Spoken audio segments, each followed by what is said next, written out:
ሁለቱም የጠፋውን አዳም ሊመልሱ ኃጢአት ሊሸከሙ ነው ብሏል መጽሐፍ ቅዱስ።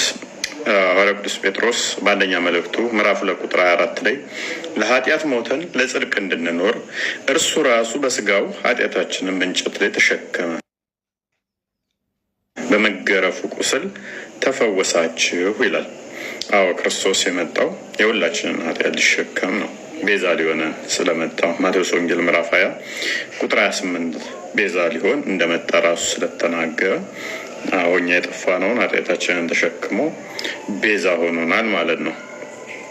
ሙሐመድ ግን እንደዛ እንዳልሆነ ሱራ 40:55 አያ ላይ እንደዚህ ይላል፣ ሙሐመድ ሆይ ታገስም፣ ያላ ተስፋ እውነት ነውና ለስህተትህም ምህረትን ለምን። እንኳን ለሌሎች ቤዛ ሊሆን ለራሱ ለስህተቱ እንኳን ምህረትን የሚለምን ነበር።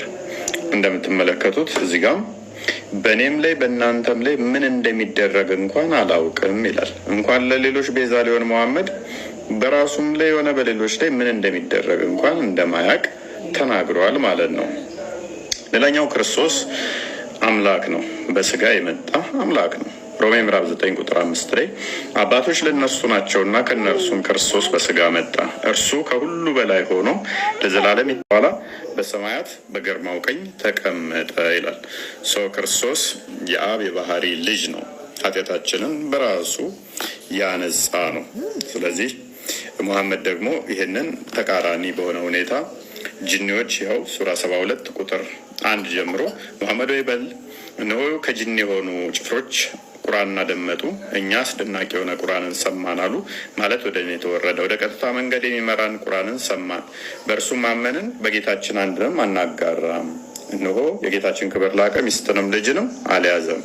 ስለዚህ ሙሐመድ አጋንንቶች ወይም ጂኒዎች አምላክ ልጅ የለውም ብለው ነግረውኛል ብሎ የአጋንንትን ትምህርት ያስተላለፈ ያስተማረ ነው። እንኳን ከክርስቶስ ጋርና ከኔ ጋር ራሱ ማይወዳደር ነው ሙሐመድ። የአጋንንትን አስተምሮ ተቀብሎ አላህ ልጅና ሚስት የለውም የሚል አይነት አስተምሮ ያስተማረ የክርስቶስን አምላክነት የካደ ስለሆነ እንግዲህ ሁለቱ አንድ ናቸው። ያስተማሩት ተመሳሳይ ነው ማለት እንግዲህ የአይምሮ መቀንጨር ካልሆነ በስተቀር ምን የሚገናኝ አይደለም። መጽሐፍ ቅዱስና ቁርአን አንድ ነው፣ የሚገናኝ ነው ብሏልም።